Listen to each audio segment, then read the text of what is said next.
বড়সড় ঘটনা ঘটতে চলেছে, খুব বড়সড় ঘটনা ঘটতে চলেছে।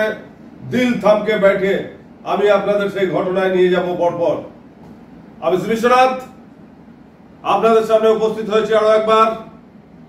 যখন ভারতের কাশ্মীর থরথর করে কাঁপছে, ঠিক এরকম একটা মুহূর্তে আবার আপনাদের সামনে উপস্থিত হয়েছি এবং খুব বড়সড় একটা ঘটনার ইঙ্গিত দিতে এসেছি আজকে আপনাদের সামনে।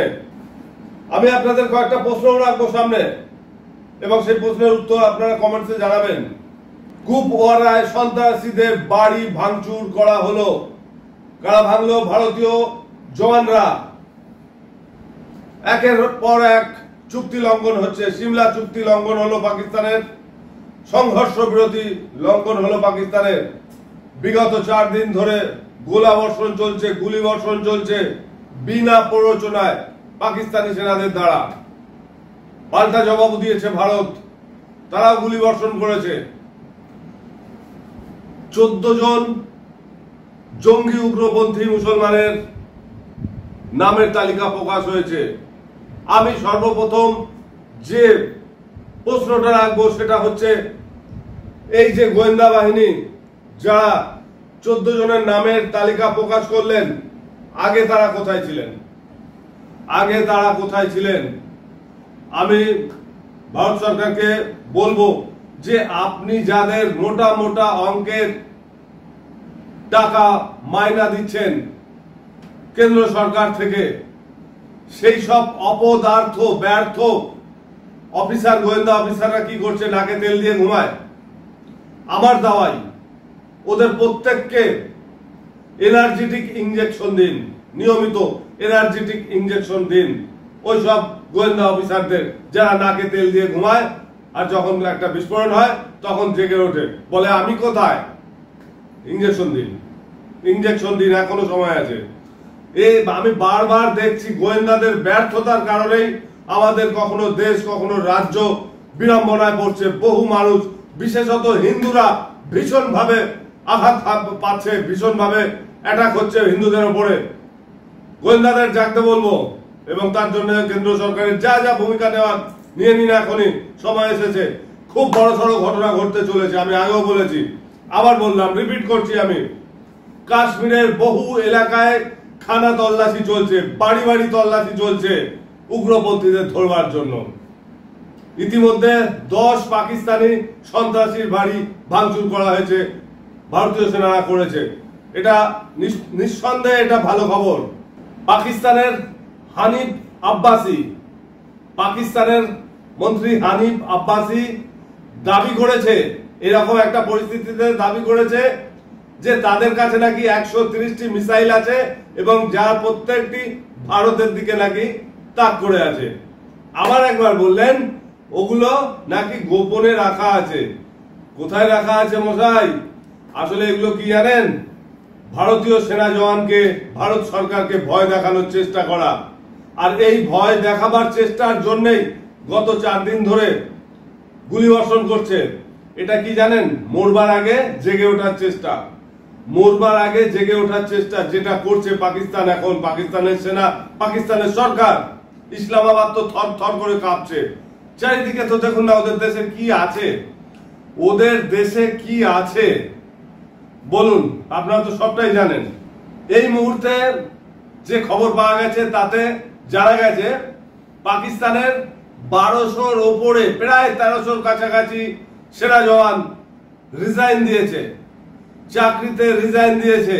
প্রায় 250 অফিসার, 250 মিলিটারি অফিসার, আধিকারিক তারা পালিয়ে গেছে, গা ঢাকা দিয়েছে এবং তাদের পরিবার নিয়ে কেউ কেউ বিদেশে চলে গেছে। শুধু তারা নয়, পাকিস্তানের অনেক নেতা মন্ত্রী বাঁচবার জন্য তাদের পরিবার নিয়ে বিদেশে আত্মগোপন করেছে। একদম সলিড খবর এগুলো। তাহলে ভাবুন, যে দেশের সেনারা এত দুর্বল, এত উইক, তারা লড়তে আসছে ভারতের সাথে। এর মধ্যে একটা গল্প আছে না? গল্পটা একটু বলেই দিই। দেখুন, যে তথ্যগুলো আপনাদের সামনে আমি বলবো, যা বলবো সত্য বলবো, কাউকে ভয় করে রেয়াত করে বলবো না। এমন অনেক খবর আছে যে খবরগুলো আমরা অনেকে জানতে পারি না, বুঝতে পারি না, সেরকম একটা খবর এখন এই মুহূর্তে বাদ করি। পাকিস্তানের অবস্থা এখন শাকের খরাত, মানে স্যান্ডউইচের মতো অবস্থা। পাকিস্তান এখন ভয়তে অনেক কিছু না করতে চাইলেও, বরাবরই অনেক কিছু করার ইচ্ছা না থাকলেও, কোনো প্রতিবেশী দেশের সাথে অশান্তি বাঁধাবার ইচ্ছা না থাকলেও বাঁধাতে বাধ্য হয়। তার কারণ উগ্রবাদী, উগ্রপন্থী মুসলিমরা, যারা পুরো টেক আপ করে নিয়েছে পাকিস্তান সরকারকে। এই রকম অবস্থা আমাদের বাংলার, পশ্চিম বাংলা ঠিক এই অবস্থা চলছে। শুনতে খারাপ লাগবে হয়তো সরকারের, মমতা সরকারের হয়তো শুনতে খারাপ লাগবে আমার কথাটা, কিন্তু সর্বৈব সত্য। পশ্চিম বাংলা আজকে উগ্রপন্থী মুসলমানদের আতুর ঘর হয়ে পড়েছে। আজকে রাজ্য সরকার যদি নাও চায় মনের কোণা থেকে যে না, এটা বোধহয় করা আমার ঠিক হচ্ছে না, আমার হিন্দুত্বে বাঁধছে, তবু তাকে করতে হবে তাকে। তার কারণ কি জানেন? প্রায় 2.5 কোটি মুসলিম বেআইনি ভাবে এই পশ্চিম বাংলায় বাস করছে এই মুহূর্তে, প্রায় 2.5 কোটি বা তারও বেশি সংখ্যা। আর কয়েক হাজার পাকিস্তানি এই বাংলায় রয়েছে কয়েক হাজার পাকিস্তানি, যারা সবসময় বাংলাকে উত্তক্ত করছে। আর রাজনৈতিক নেতারা, মন্ত্রীরা ফায়দা লোটার জন্য এদেরকে সমর্থন করছে, এদেরকে ভোটার কার্ড করে দিচ্ছে, এদেরকে নাগরিকত্ব অধিকার দিচ্ছে শুধুমাত্র রাজনৈতিক স্বার্থে। সাবধান হয়ে যান সবাই। ভয়ঙ্কর কাজ করছেন, কিন্তু নিজের বুকে ছুরি চালাবেন এরপরে, নিজের বুকে। 22 এপ্রিল কাশ্মীরের পেহেলগাঁওতে কি ঘটনা ঘটেছে আমরা তো আজকে সারা দেশবাসী জানি। সেখানে পরিবারের সামনে, ছেলে মেয়ের সামনে যে 27 জনকে হত্যা করা হয়েছে, তাদের কোমরের নিচের থেকে পোশাক নামিয়ে দেওয়া হয়েছে এবং তাদের গুপ্ত অঙ্গ পরীক্ষা করা হয়েছে, সে চিহ্নিত দেওয়া আছে কিনা, সে মুসলমান কিনা। পরীক্ষা করে দেখেছে যখন সে হিন্দু, তাকে গুলিতে ঝাঁঝরা করে দেওয়া হয়েছে বউ ছেলে মেয়ের সামনে। ভাবতে পারেন এই দৃশ্যটাই কিন্তু বাংলার জন্য অপেক্ষা করছে আগামী দিনে, অদূর ভবিষ্যতে। যদি এখনই সরকার সতর্ক না হয়, ভয়ঙ্কর কাণ্ড ঘটতে চলেছে। মনে করে নিন ভবিষ্যৎবাণী। এই যে 2.5 কোটির ওপরে বেআইনি ভাবে মুসলমানরা এখানে অবস্থান করছে, উদ্দেশ্যটা কি? এই যে হাজার হাজার পাকিস্তানি এই বাংলায় অবস্থান করছে, উদ্দেশ্যটা কি? ঘিরে ফেলছে। বুঝতে পেরেছেন তো? মালদা, মুর্শিদাবাদ, উত্তর দিনাজপুর, দক্ষিণ দিনাজপুর, নদিয়া ঘেরা হয়ে গেছে, বাকিটাও ঘিরছে। পুরুলিয়ার অবস্থা কি? পুরুলিয়াতে তো পাকিস্তানি পতাকা ওড়ানো হয়েছে। কি ভয়ঙ্কর ভাবতে পারছেন? আমি পুরুলিয়া সম্পর্কে অভিযান করে এলাম, আমি দেখেছি সেখানে একজন সদস্য মুসলমানের, সে আমাকে কমেন্টস করেছে যে আমি একজন ফকিরি, আপনাকে দেখলাম, মানে আমি যে প্রোগ্রাম করতে গেছিলাম সেখানে সে উপস্থিত ছিল। শুনুন, 4-5 জন মুখ ঢাকা অবস্থায় ছিল, ভিডিওগুলো দেখুন, বুঝতে পারবেন 4-5 জনের মুখে ঢাকা। আমি ইন্ডিকেট করেছি, পরে আমাকে তারা কমেন্টস করেছে যে আপনার ভাগ্য না, তোমার ভাগ্য খুব ভালো। আমি কমেন্টসটা একটুখানি পড়ে শোনাতে পারলে ভালো হতো। পুরুলিয়ায় আমি অভিযান করতে গেছি, সেখানে আপনারা ভালো করে ভিডিওটা দেখুন। সেই ভিডিওতে বেশ কয়েকজন মুখে তাদের আটকানো ছিল, আর কারণ নয়, মাত্র 4 থেকে 5 জনের এরকম একটা সংখ্যায় তাদের মুখ আটকানো ছিল। তাদের একজন কমেন্টস করেছে, শেখ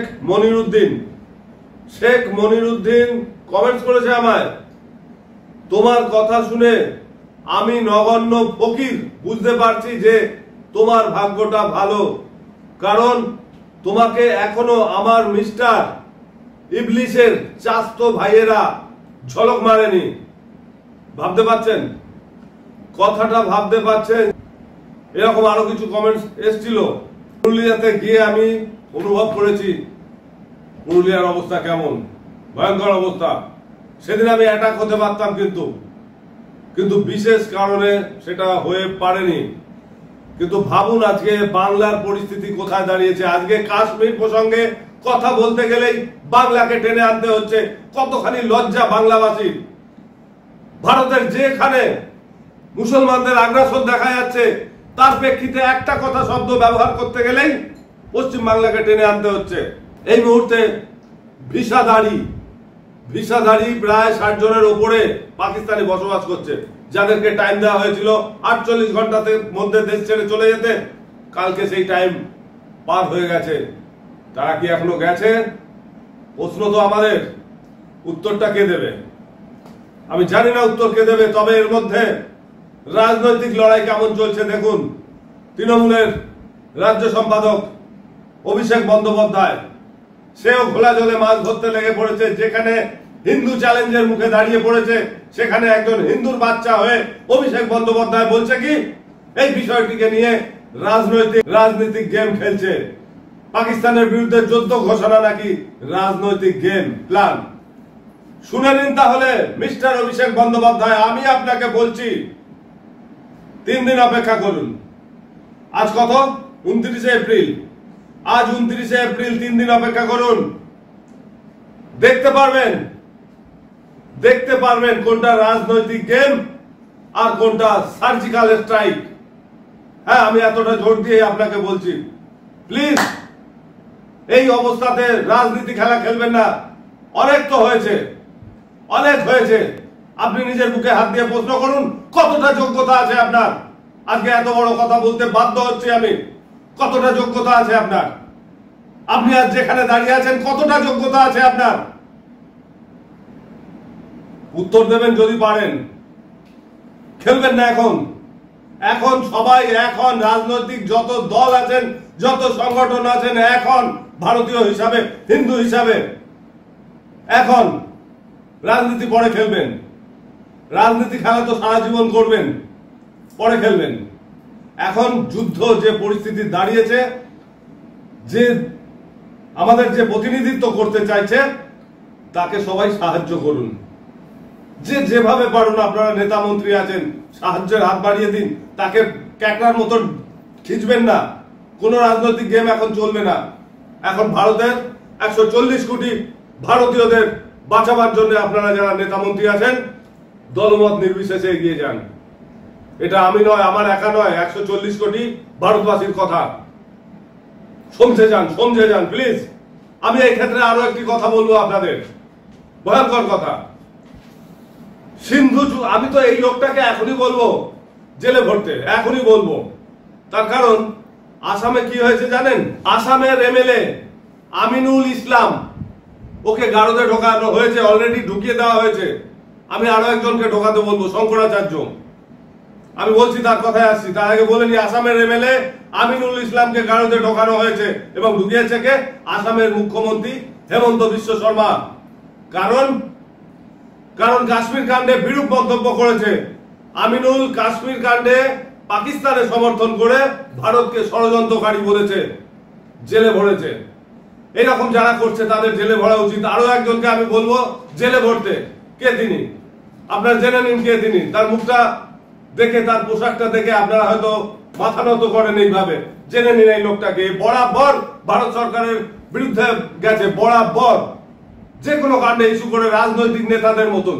যেন মনে হয় উনি একজন রাজনৈতিক নেতা, উনি কোনো সাধু সন্ত নয়, উনি কোনো ধর্মগুরু নয়। দেখে নিন শঙ্করাচার্যর চোখে মুখে হিন্দু বিরোধী হিংসা। এই যে সিন্ধু চুক্তি হয়েছে, সিন্ধু চুক্তির বলছে অবাস্তব, মানে বিরুদ্ধ করে যাচ্ছে। প্রতিটি কথা আপনারা দেখুন, বিরুদ্ধ করে যাচ্ছে। আমি ওর চোখে মুখে হিংস্রতা দেখেছি, হিন্দু বিরোধী ভাব দেখেছি ওর চোখে মুখে। আমি ওকে সাধু বলে মানতে পারছি না। হিন্দুরা যখন চ্যালেঞ্জের মুখে দাঁড়িয়ে, সেই সময় একজন হিন্দু প্রবাচক, একজন হিন্দু ধর্মগুরু হয়ে হিন্দুদের মহাতীর্থ চার ধাম কেদারনাথ, বদ্রীনাথ, গঙ্গোত্রী, যমুনোত্রীর যে প্রধান শাখায়, সেইখানে তিনি বসে রয়েছেন। অথচ তার মধ্যে হিন্দু বিদ্বেষী কথাবার্তা, হিন্দু বিরোধিতা কথাবার্তা, হিন্দুদের বিরুদ্ধে সমস্ত সময় বলছে এবং সরকারের বিরুদ্ধে কথা বলছে। উনি কি সাধু হলেন নাকি? সাধু হতে পারলেন তাহলে? উনার তো রাজনীতি করা উচিত। সাধুর বেশবাস ছেড়ে, সবকিছু ছেড়ে উনাকে আসা উচিত রাজনৈতিক ময়দানে। ওকে এখনই পাকিস্তানে পাঠানো উচিত, এক্ষুনি পাঠানো উচিত। আমি বলছি, মুক্তেশ্বরানন্দ ওর নাম হচ্ছে, শঙ্করাচার্যের নাম হচ্ছে মুক্তেশ্বরানন্দ। ও হচ্ছে হিন্দু ধর্মগুরু, চার ধামের প্রধান স্থানে বসে আছে। ভাবুন একবার, ওই রকম একটা জায়গায় থেকে একজন ধর্মগুরুর কথাবার্তাটা ফলো করুন। আমি বলবো ভারত সরকারের কাছে অনুরোধ করব, মুক্তেশ্বরানন্দকে এক্ষুনি ঘোড়াতে ভরা হোক ওই মনিরুলের মতন, এক্ষুনি ভরা হোক। কারণ এই ধরনের পাপী, আমি এইভাবে ব্যবহার করছি, মার্জনা করবেন, পাপী এরা। আপনারাও যারা যারা দেখেছেন মুক্তেশ্বরানন্দকে, শঙ্করাচার্য যে নাম নিয়ে বসে আছে, এর দেখবেন এর চোখে মুখে হিংস্রতা। একে দেখলে মনে হয় এ সংসার ভোগী লোক, সংসার ভোগী লোক, অথচ তার নাটকটা কতখানি ভয়ঙ্কর। সব সময় সরকার বিরুদ্ধে কথা বলে, সব সময়। আমি দেখেছি বহুবার, এবারও দেখলাম। তাই পাকিস্তানে চলে যান, আর না হলে ভারত সরকারকে অনুরোধ করবো গাড়োতে ভরে দিন। এদের জন্য বারবার ভারত বিপদে পড়েছে, ভারতের হিন্দুরা বিপদে পড়েছে বারবার। একজন সাধুর এরকম ভয়ঙ্কর হিংস্র চাউনি মার্জনা করা যায় না। একজন সাধারণ মানুষ হিসাবে আমি মার্জনা করতে পারিনি, তাই শঙ্করাচার্যকে আমি জেলে ভরার আবেদন জানালাম সরকারের কাছে। প্রায় শতাধিক ইউটিউব চ্যানেল, পাকিস্তানের ইউটিউব চ্যানেল এই মুহূর্তে ভারত সরকার ব্যান করেছে, যারা সবসময় ভারত বিদ্বেষী, হিন্দু বিদ্বেষী কথাবার্তা ছড়ায়। এরকম শতাধিক চ্যানেলকে ব্যান করলো ভারত সরকার। এই জন্য ভারত সরকারকে আরেকবার ধন্যবাদ জানানো উচিত। আরো একটা কথা আপনাদেরকে বলি, না বললেই নয়, সেটা হচ্ছে এনসিইআরটির সিলেবাস থেকে বাদ করা হলো মোগল যুগের ইতিহাস। আমি সাধুবাদ জানালাম। এটা সমস্ত রাজ্যে এরকম করা উচিত। যেমন আমরা জানি উত্তরাখণ্ডের বহু মুসলিম, মানে বিভিন্ন ক্ষেত্রের জায়গা স্থানের তীর্থক্ষেত্রের নাম মুসলিম ছিল, সেগুলোকে ট্রান্সফার করা হয়েছে, হিন্দুদের করা হয়েছে।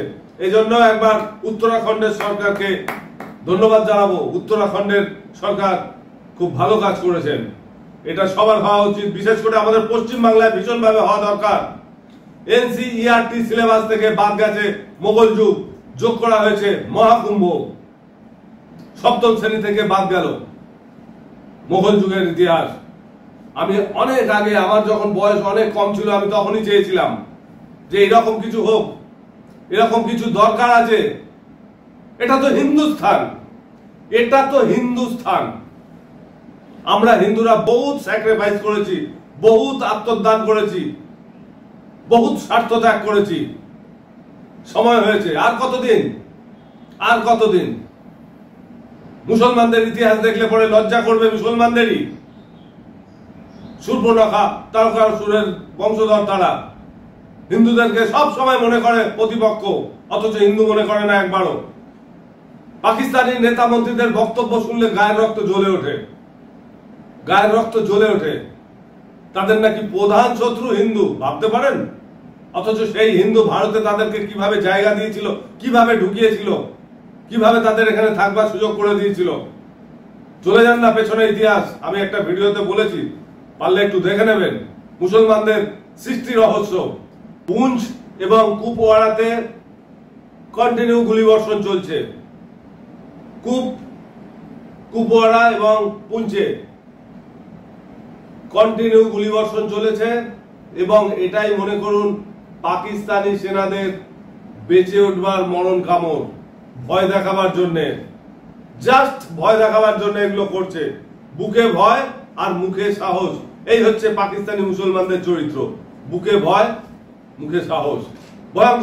ভয়ঙ্কর চরিত্র এদের।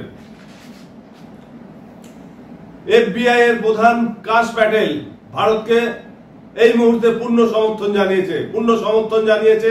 পাশে থাকার অঙ্গীকার করেছেন ডোনাল্ড ট্রাম্প। এটা একটা নিঃসন্দেহে ভারতের জন্য বড় খবর, ভারত সরকারের জন্য বড় খবর। কিন্তু তদ্রূপ আবার একটা খবর আছে যে পাকিস্তানের পাশে দাঁড়িয়েছে চীন। ব্যাপারটা বুঝতে পারছেন? গন্ধ পাচ্ছেন নাকে বারুদের? আমি কিন্তু বারুদের গন্ধ পাচ্ছি। এই মুহূর্তে যদি ভারতকে বাঁচতে হয়, দলমত নির্বিশেষে রাজনৈতিক দলের ঊর্ধ্বে এসে ভারতের পাশে দাঁড়াতে হবে। প্রতিটি নেতা মন্ত্রীকে ভারতের পাশে দাঁড়াতে হবে, দল মত ছেড়ে। এটা যদি পারেন ভারত বাঁচবে, আর না হলে আপনারা তো মরবেনই, ভারত সহ মরবে। সময় পাওয়া যাবে না। তো এই মুহূর্তে আমি ভিডিও শেষ করব। মুক্তারেশ্বর নন্দ যে ধর্মগুরু, ওকে জেলে ভরার দরকার আছে। আর অভিষেক বন্দ্যোপাধ্যায়কে বলবো খুব খারাপ কথাবার্তা বলবেন না এখন। আর মমতা বন্দ্যোপাধ্যায়ের কেউ বলবো আমি, আপনি যে কথাগুলো এখন বলবেন হিন্দু এবং মুসলমানদের নিয়ে, সংযত হয়ে বলুন। দেখুন আপনি কি বলেছেন, একটা কথা খুব খারাপ লেগেছে আমার, তাই আমি এটা ভিডিওতে যোগ করলাম। দেখুন কি ভয়ঙ্কর একটা উস্কানিমূলক বলতে হয়, উস্কানিমূলক কথা আপনি বলে ফেলেছেন। আপনি বুঝতে পারেননি হয়তো, ভিডিওটা দেখুন একবার। একটা ধর্মের নামে এত কুৎসা করছেন, একটা অপপ্রচার করছেন। একদিন তারা যদি একটা আন্দোলনের ডাক দেয়, আপনি নিজেকে সামলে রাখতে পারবেন তো? যে অশ্লীল কথা বলছেন, একটা ধর্মের নামে এত কুৎসা করছেন, একটা অপপ্রচার করছেন। একদিন তারা যদি একটা আন্দোলনের ডাক দেয়, আপনি নিজেকে সামলে রাখতে পারবেন তো? তো আজ এ পর্যন্ত। আমি আবার আসছি ভয়ঙ্কর কিছু তথ্য নিয়ে। মাত্র 3 দিন অপেক্ষা করুন, দেখতে পারবেন যে সার্জিক্যাল স্ট্রাইক আসলে রাজনৈতিক গেম না সত্যি সত্যি। 3 দিন অপেক্ষা করুন। তো বাস, সবাই ভালো থাকুন, শুভেচ্ছা রইল, বাই।